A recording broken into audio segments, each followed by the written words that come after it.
안녕하세요. 문학캐스터 레몬입니다.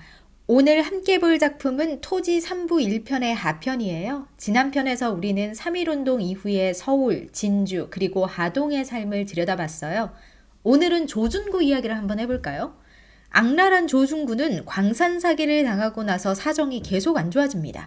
신여성과 결혼하겠다면서 본처인 홍씨도 내쫓더니 땅 문서가 하나 둘 자신도 모르는 사이에 서희의 손으로 넘어갔죠.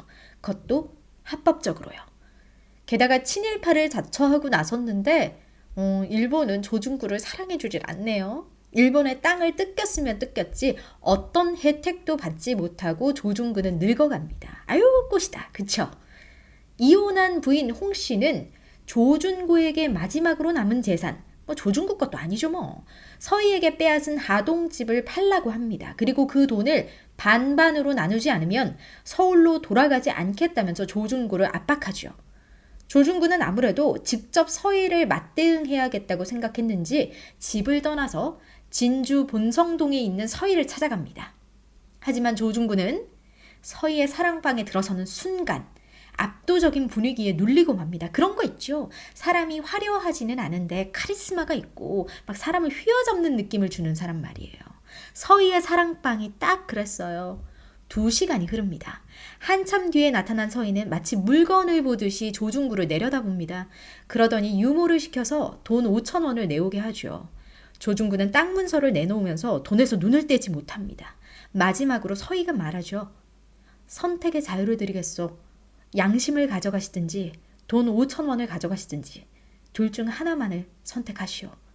만약에 양심이 있는 사람이라면 자기가 빼앗은 서희의 집을 다시 돈을 받고 서희에게 되팔지는 않겠죠? 하지만 우리가 뭘 기대하겠습니까? 조준구인데요. 조준구는요, 그 5,000원을 누가 훔쳐갈까 무서워서 후다닥 들고 서희의 집을 뛰쳐나옵니다. 일단 서희의 집을 빠져나와서 술집으로 들어간 조준구는 술을 한 잔 콱 하고 들이키면서 혼자 생각합니다. 적지 않은 돈이야. 아유 시원하게 끝났다. 쓸데없는 짓 그만두고 가만히 앉아서 노후를 보내는 거야. 그만큼 이 돈이 큰 돈이었어요. 과연 서희는 이대로 조준구를 놓아준 걸까요? 아니겠죠. 자신의 밑에서 일하던 연학이라는 사람을 술집으로 보내는데요. 연학이는 깡마른 체구의 아주 똘똘한 친구예요. 이런 친구에게 일을 맡기면 만사가 편하잖아요. 연학이는 일단 점잖은 말투로 딱 술집에 들어가서 이야기를 꺼냅니다. 그리고 조준구를 앞에 두고 이런 대사를 치죠. 잠자코 제가 하는 말을 듣는 것이 신상에 좋을 깁니다. 우리 마님 말씀이 일을 생각한다면 당장 관에 고발할 것이로되 한 번만 너그럽게 용서해 주시겠답니다. 약한 부녀자에게서 돈 5,000원을 약탈해 갔으면서 모르는 척이요? 이 말을 들은 조준구는 그 자리에 주저앉습니다. 자신이 서희에게 당한 걸 아는 거죠.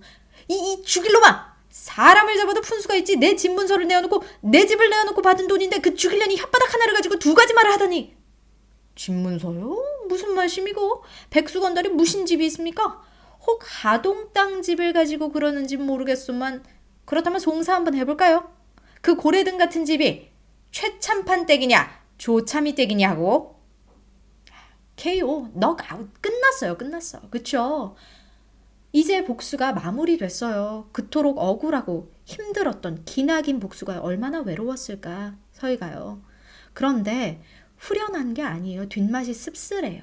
오히려 더 잔혹하게 복수를 했어야 했는데 내가 원했던 복수는 이런 게 아닌데 하는 마음만 남게 되죠. 복수가 끝난 뒤에 서희의 복잡한 심정이 어디에 잘 나와 있냐면요. 12장 비어버린 번데기 여기 초반에 서희의 심정이 절절하게 드러나 있어요. 정말 아름다운 장입니다. 꼭 읽어보셨으면 좋겠어요. 그래도 역시 서희를 위로하는 존재는 환국이와 윤국이 2 아들입니다. 둘 다 많이 자랐죠. 아버지인 길상이의 재주를 닮아서 그런지 환국이의 그림은 정말 대단합니다. 비상해요. 어린 윤국이는 커서 대장수가 될 거라면서 큰 소리를 치고요. 진짜 귀여워요. 자, 서희의 이야기를 살펴봤으니까 그 당시 사회의 모습을 보여주는 또 다른 인물들도 들여다볼게요. 신분제가 무너진 지 어느 정도 시간이 흘렀지만 여전히 신분제의 틀 안에서 벗어나지 못하는 1920년대의 이야기가 나오는데요. 아까 연하기가 조준구를 몰아세우기 위해 술집에 가기 전에요. 조준구를 만난 2 사람이 있었어요. 바로 관수와 석이죠. 두 사람이 술집에 들렀을 때 관수는 다른 사람들에게 공격을 받아요. 관수가 백정의 사위라는 이유 때문에 술집에서 나가라는 거죠. 부당한 일이에요. 신분제가 폐지된 지가 언젠데요. 그런데 이런 부당한 일을 당하고 관수는 오히려 덤덤하게 이렇게 말합니다. 양반은 상놈을 눌러잡아야 하고 양반한테 개처럼 순종하는 놈일수록 천민이 쟤보다 한층 더 자신에게 순종하길 바라는 게 이치 아니겠나. 임금이다 양반이다 상놈이다 천빈이다. 그거를 하느님이 만들었나? 사람이 만든 기라. 사람이 만든 김은 사람이 부숴뿌려야지. 그렇다고 해서 우리가 생전에 뭐가 된다고 생각한다면 너무 조급한 짓일 끼고 우리 생전에 안 된다고 생각하는 것도 탈기가 되니까. 여기서 탈기라는 말은 지쳐서 기운이 다 빠진다는 뜻이에요. 와, 하늘천 땅지 읊는다고 선생님이 아니라니까요. 이런 이치를 깨친 사람이 선생님이죠. 조급하지 않게, 그러나 게으르지 않게 미래의 삶으로 나아가려는 사람들 말이에요. 이때는요, 백정이 교회에 나갈 수도 없었어요. 왜냐하면 아무도 백정과 같은 공간에 있고 싶어 하지 않았거든요. 차별은 뼈아프지만 덕분에 관수와 같은 인물이 나게 된 것 같아요. 어쨌든 이 장면에서 관수의 이야기를 듣고 있는 서기. 서기는 누구냐면 정한조의 아들입니다. 아마 기억이 가물가물하실 텐데요. 조준구가 평사리에서 최참판댁을 빼앗아서 떵떵거리며 살 때에 정한조라는 사람을 얄밉게 봐서 죽게 만든 적이 있어요. 간접살인이죠. 외병에게 허위로 고발을 했거든요. 그러니까 서기에게 조준구란, 신분이란, 외놈이란 마음속에 깊은 한을 만들어내는 존재들이었어요. 다행히 서기는 귀인들을 많이 만나요. 그래서 서울살이를 하면서 봉순이, 기화의 도움을 받아 여기저기 일자리를 소개받았었고요. 사실 조준구가 친일파로 입지를 굳히기 위해서 서울 가회동으로 왔을 때 이 서기가 자신의 신분을 속이고 조준구 서울집의 하인으로 일했던 적도 있습니다. 자, 한편 두만네는 오늘도 속이 편치 않습니다. 아유, 자신을 부끄러워하는 아들 두만이 때문이죠. 하지만 오랜만에 놀러온 딸 선희와의 대화를 통해서 조금 기분이 풀리기도 합니다. 선희는 괄시받는 두만이의 본부인 기성내와 잘 아는 사이였는데요. 선희와 기성내는 어렸을 때부터 평사리에서 같이 자랐던 사이였거든요. 기성내의 딱한 처지를 보다 못한 선희는 그녀를 위해서 함께 장에 가기로 합니다. 맛있는 것도 사주고 또 좋은 옷도 사주라는 거죠. 최참판댁에 들를 일도 있고요. 제가 지난 편에 두만인의 가족하고 최참판댁 사이에 미묘한 관계를 말씀드렸죠. 홀로 남은 최서희를 위해 윤부가 핵심이 되어서 조준구를 치기로 했었는데 두만아비가 자신은 핑계를 대고 빠져나왔다고 했잖아요. 그때 핑계를 댔던 일이 바로 시집간 선인의 집에 가봐야 한다는 거였어요. 선희도 그 사건을 알고 있죠. 그럼 선희는 최참판댁에 무슨 볼일이 있는 걸까요? 바로 장연학을 만나기 위해서입니다. 여기서 연하기의 구체적인 가족 관계가 나오는데요. 연하기는 선희의 사촌 시동생이에요. 연하기와 두만인의 가족은 충분히 친하게 지낼 수 있는 관계인 거죠. 그럼에도 불구하고 두만이 때문에 대면대면한 사이예요. 아무래도 두만이는 최참판댁에서 일하는 연하기가 불편하거든요. 예전에 자신의 아버지가 그 집의 종이었다는 사실을 들킬까봐 그런 거죠. 어쨌든 연하기를 만난 선희는 쓰러진 이용을 찾아갑니다. 병문안이죠. 한 마을에 함께 살았던 정이 이렇게 끈끈해요. 요즘 뭐 옆집에 누가 사는지도 모르는데 말이죠. 그럼 용희의 아들 홍희는 어디 있게요? 용희의 아들 홍희는 몹쓸 짓을 하며 방황하던 끝에 서기를 찾아갑니다. 홍희가 만주에서 조선으로 왔을 때 잠깐 서기가 선생으로서 홍희를 가르친 적이 있거든요. 아유, 오랜만에 서기를 찾아온 홍희가 어찌나 통곡을 하는지. 홍희가 가진 아픔은 이래요. 착하고 마음씨 따뜻했던 월선이가 진짜 엄마였으면.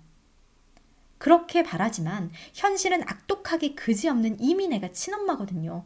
아무리 그래도 친엄마인데 정말 그렇게 느꼈을까? 하고 생각하실 수 있지만 이민애가 하는 행동을 보면 그럴 수 있어요.